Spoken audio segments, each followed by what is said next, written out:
በስመ አብ ወወልድ ወመንፈስ ቅዱስ አሐዱ አምላክ አሜን። አንድ አምላክ በሆነ በአብ በወልድ በመንፈስ ቅዱስ ስም አምነን የካቲት 9 በዚህች ዕለት የሚነበብ መጽሐፈ ስንክሳርን እንጀምራለን። የካቲት 9 በዚህች ቀን የከበረ በሶርያ ሀገር ላሉ መነኮሳት አባት የሆነ ታላቁ አባ በርሱማ አረፈ። የዚህም ቅዱስ ወላጆቹ ሳምሲጥ ከሚባል ሀገር ሰዎች ውስጥ ናቸው።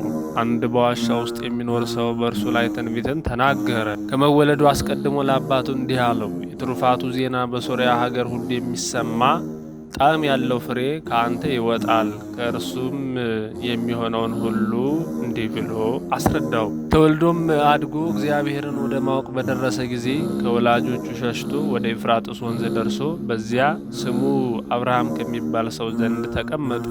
እርሱም ወላጆቹን ስለፈራ ከዚያ ገዳም ሰደደውና ሄዶ በዓለት ውስጥ ኖረ። በዚያም ታላቅ ተጋድሎን ተጋደለ። ወሬውም በሶርያ አገሮች ሁሉ በተሰማ ጊዜ ብዙዎች ደቀ መዛሙርት ወደ እርሱ ተሰበሰቡ። የዚያ ቦታ ውሃ ግን እጅግ መራራ ነበር። በላዩም በጸለየ ጊዜ ተለውጦ ጣፋጭ ሆነ። እግዚአብሔርም በእጆቹ ድንቅ ድንቅ ተአምራቶችን አደረገ። ከእነርሱም መካከል በአንዲት ጊዜ ከደቀ መዛሙርቱ ጋር ከበዓቱ ርቆ ሳለ የፀሐይ የመግቢያ ሰዓት ተቃረበ። የክብር ባለቤት ጌታችን ኢየሱስ ክርስቶስንም ለመነው። ወደ በዓቱም እስኪደርስ ድረስ ያን ጊዜ ፀሐይ ቆመችለት። በሌላ ጊዜም እንዲህ ሆነ። ረአም የምትባል አገር ነበረች። ሰዎቿም ከሃዲዎች ናቸው። በላያቸውም ዝናብ ተከለከለ። በተጨነቁም ጊዜ ወደ ከበረ አባ በርሱማ ዘንድ መጥተው ለመኑት። እርሱም ገሰጻቸው፣ እንዲህም አላቸው፣ ከክህደታችሁ ተመልሳችሁ በእግዚአብሔር ብታምኑ እርሱ ብዙ ዝናብን ያዘንብላችኋል አላቸው። እነርሱም እናምንበታለን አሉት። በዚያን ጊዜ ጌታችንን ለመነውና ብዙ ዝናብ ዘነበላቸው። የሀገሪቱ ሰዎችም ሁሉ በጌታችን በመድኃኒታችን በኢየሱስ ክርስቶስ አመኑ።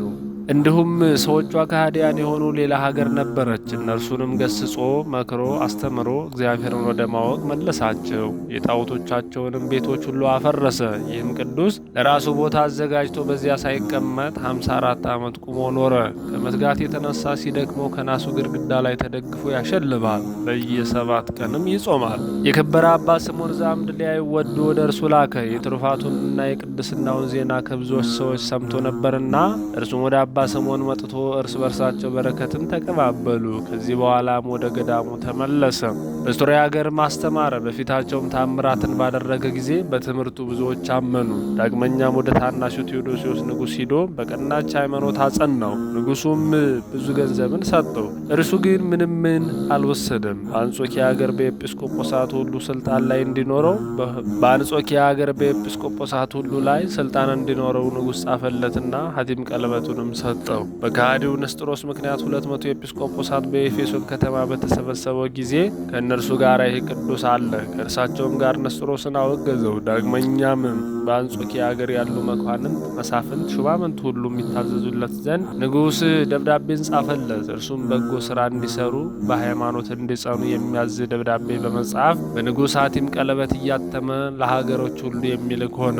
ክፉዎች ሰዎችም ጠሉት። በንጉሥም ዘንድ ነገር ሰሩበት። እንዲህም አሉት፣ እነሆ አባ በርሱማ እንደ ዓለም ሰው ሆኖ ይበላል፣ ይጠጣል፣ መልካም ልብስንም ይለብሳል ብለው ከሰሱት። ንጉሡም ስለ አባ በርሱማ የተነገረውን ያረጋግጥ ዘንድ ከባለሟሎቹ አንዱን ላከ። የንጉሡም ባለሟል ወደ አባ በርሱማ በደረሰ ጊዜ በእርሱ ላይ ከተነገረው ምንም ያገኘው የለም። ከዚህም በኋላ ወደ ንጉሡ ወሰደው። ንጉሡም ቀድሞ ከሚያውቀው መንፈሳዊ ስራው ልውጥ ሆኖ ያገኘው ነገር የለም። ንጉሡም ታላቅ ክብርን አከበረው፣ ወደ ቦታውም መለሰው። መናፍቁ ንጉሥ መርቅያንም የኬልቄዶንን ጉባኤ በሰበሰበ ጊዜ የንጉሥ አማካሪዎች አባ በርሱማን እንዳያስመጣ ንጉሡን መከሩት። እንደማይፈራና እንደማያፍር ለሰው ፊትም እንደማያዳላ ተከራክሮ ረትቶ እንደሚያሳፍራቸውም ስለሚያውቁ ነበር። አንዱን ክርስቶስን ወደ 2 የከፈሉበት ይህ ጉባኤ በተፈጸመ ጊዜ የከበረ አባ በርሱማ ተጣላቸው፣ ነቀፋቸው፣ ቃላቸውንም በመሻር አወገዛቸው። እነርሱም ወደ ንጉሥ ወንጅለው በጽሑፍ ከሰሱት። ንጉሡም ልኮ ወደ እርሱ አስቀረበው። ግን በላዩ ስላደረ መንፈስ ቅዱስ ጸጋ ሊቃወመው አልቻለም። በሊቁ ቅዱስ ዲዮስቆሮስ ላይ ስላደረገችው ክፋት ንግስቲቱን ረገማት። ከጥቂት ቀንም በቀር አልኖረችም፣ በክፉ አሟሟትም ሞተች። ከዚህ በኋላ መናፍቃን የሚቃወሙት ሆኑ። ምዕመናን እንዳይታዘዙለት ወደ ሀገሮች ሁሉ ጽፈው የሚልኩ ሆኑ። እነርሱ ግን አልተቀበሏቸውም፣ ለእርሱ መታዘዛቸውንም አልተው። ዳግመኛም በጎዳና ሸምቀው ይገድሉት ዘንድ 200 መናፍቃን ሰዎች ከመናፍቃን ኤጲስቆጶሳት ጋር ተስማምተው ወደ እርሳቸው እንዲመጣና በአንድነት ወደ ቤተ ክርስቲያን እንደሚሄዱ ሆነው ላኩበት። መጥቶም አብሮ በተጓዘ ጊዜ ድንጋዮችን አንስተው ጣሉበት። ድንጋዮችም ወደ ራሳቸው የሚመለሱ ሆኑ። በፍርሃትም ከእርሱ ሸሹ።